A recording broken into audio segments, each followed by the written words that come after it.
Chapter 2. Jeremy rode out of the dark forest on his fat steed and rushed his way on home to where his beautiful Chelsea would be waiting for him. Upon reaching the village, Chelsea ran out of her house and was thrilled at Jeremy's return. Jeremy dismounted his horse and ran up to Chelsea and said, "Oh, my beloved, I have brought you something quite nice from the dark cabin in the woods." And she said, "Oh, Jeremy, what could it possibly be?" And he pulled out the wildebeest heart. Chelsea was thrilled, because everyone knows that the most delicious soup can be made from a wildebeest heart.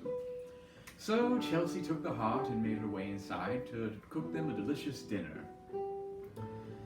And once she had finished, they sat down to sup, and he watched as she took the first drink of the soup. And something peculiar happened. Her hair began to turn gray on the sides, and her face started to turn leathery. Ew. Now Jeremy did not want to upset his beautiful maiden, and so he said, "Chelsea, why don't you take a look in the mirror? I think there's something on your face." Now, when Chelsea looked, she was terrified. She thought, "Oh, what could be wrong with my face and my hair? I'm just a beautiful babe of 18.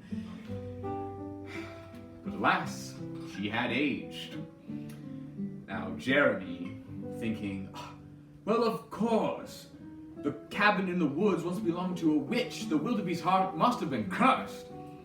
You are beginning to age, my love." And so they decided something must be done to reverse the spell. They must find the witch. So naturally, if you want to find information, where do you go? Your local library. So Jeremy rode off on his fat steed to find the local librarian. He dismounted, walked into the library, and said, "Madam Librarian, where are you?" And there she came from between the bookcases. She said, "Oh, how can I help you?" He said, "Oh, you must help me. My woman ate a most dreadful wildebeest heart, and now she's turning old. You must help her." And she's like, "Old, you say? Did you by chance get to this wildebeest heart from a cabin in the woods?" Jeremy said, "Yes." "How did you know I got the wildebeest heart from a cabin in the woods?" Now the librarian said, "Well, because I am the one that put it there." And Jeremy, he was like, "What the freak? How could you? How could you curse a wildebeest heart? I thought you were just a librarian, I didn't know you were an old hat witch." Now the witch did not like hearing that. So with her magical force power, she cast him against the wall and made vines grow along about him so he could not move. And she said, "You realize, Jeremy, if you talk nicer to people, they will like you." And so Jeremy said, "Okay, whatever, witch, just turn my lady back into a beautiful young maiden of 18. And she said, "I don't like your attitude, Jeremy. So I'm going to have you do some things that I don't want to do myself. I'm going to send you on 2 tasks that you must complete. And if you do it, I will gladly change your beloved into a young maiden again." Now Jeremy, he said, "Okay, witch, what could be these tasks that you cannot do for yourself?" And the witch said, "Well, I could do it for myself, but it's more fun watching you do it." And so he's like, "Fine, just tell me, witch."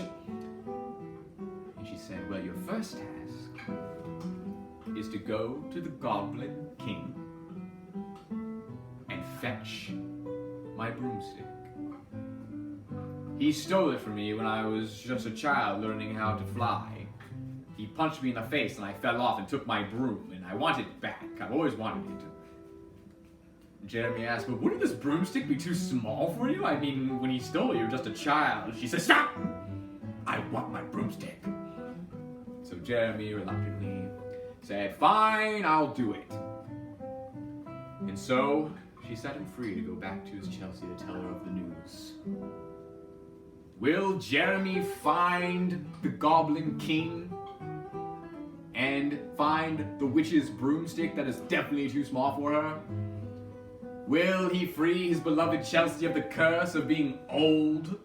Find out next time in Chapter 3 on Dreamweaving with Carter.